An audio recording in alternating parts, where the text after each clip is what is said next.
Good morning, everyone. Clint McLaughlin, Midwest Market Management. I've got Riley Sidecard on with me here today. It is the last day of September. We're fixing to flip the calendar on South America weather, Riley, to October. Opposite end of the globe, and boy, is it hot down there again. Yeah, they had a 1 week window of cool and some rain, and now the rain's gone and the heat's back in. So they took the sweatshirts off. I've been making comments about that every week. They were down in the 90s. They had to put sweatshirts on. Well, they got to take them back off now.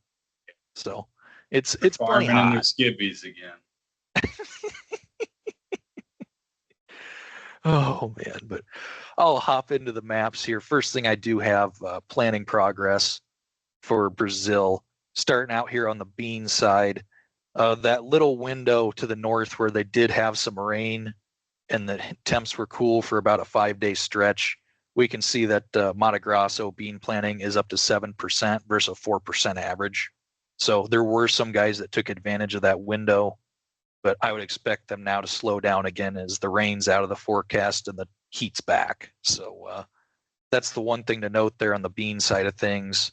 In the south, everything's kind of doing as expected on the corn side, ahead of average, which they have been, and it's not really anything new there, Clint. So nothing abnormal here on the planting progress side. I would expect the southern regions to continue making strong progress as they've had rain in the forecast.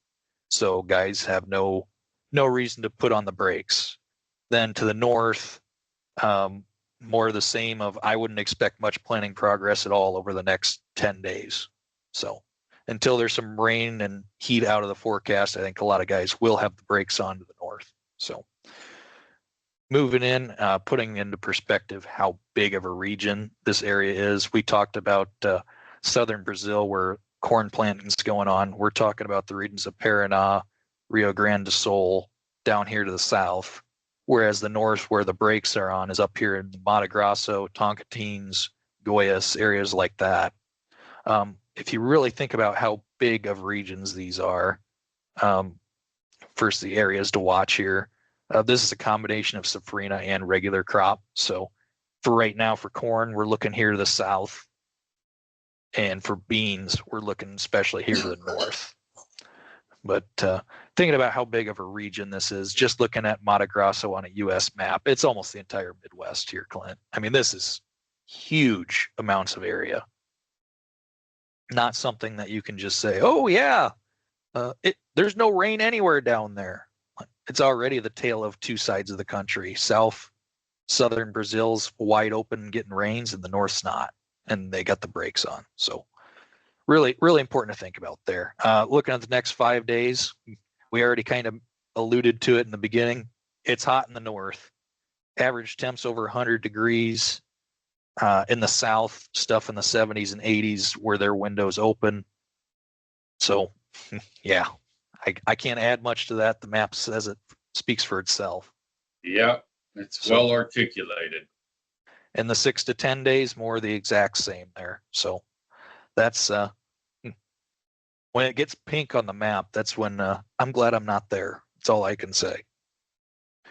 But looking at the last 2 weeks of rainfall, all this was in about that 10 to 13 day window previously. Those rains that swept through northwest Mato Grosso and some stuff drifting to the southeast as well.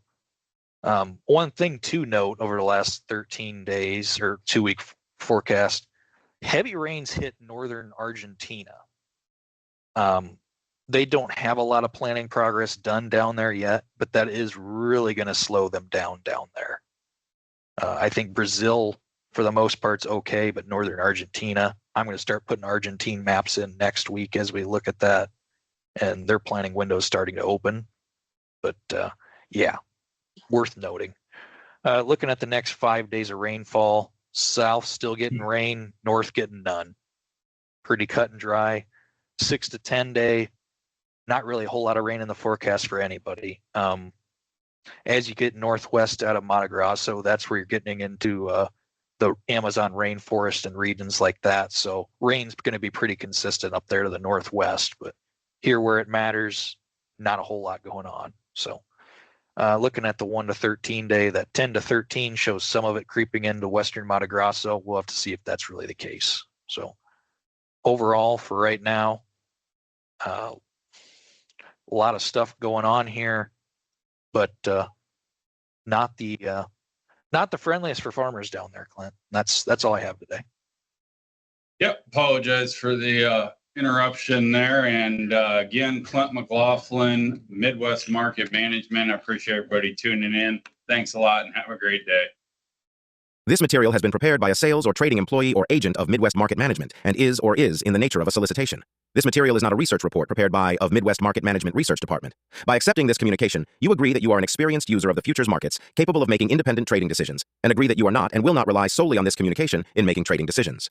Distribution in some jurisdictions may be prohibited or restricted by law. Persons in possession of this communication indirectly should inform themselves about and observe any such prohibition or restrictions. To the extent that you have received this communication indirectly and solicitations are prohibited in your jurisdiction without registration, the market commentary in this communication should not be considered a solicitation. The risk of loss in trading futures and or options is substantial, and each investor and or trader must consider whether this is a suitable investment.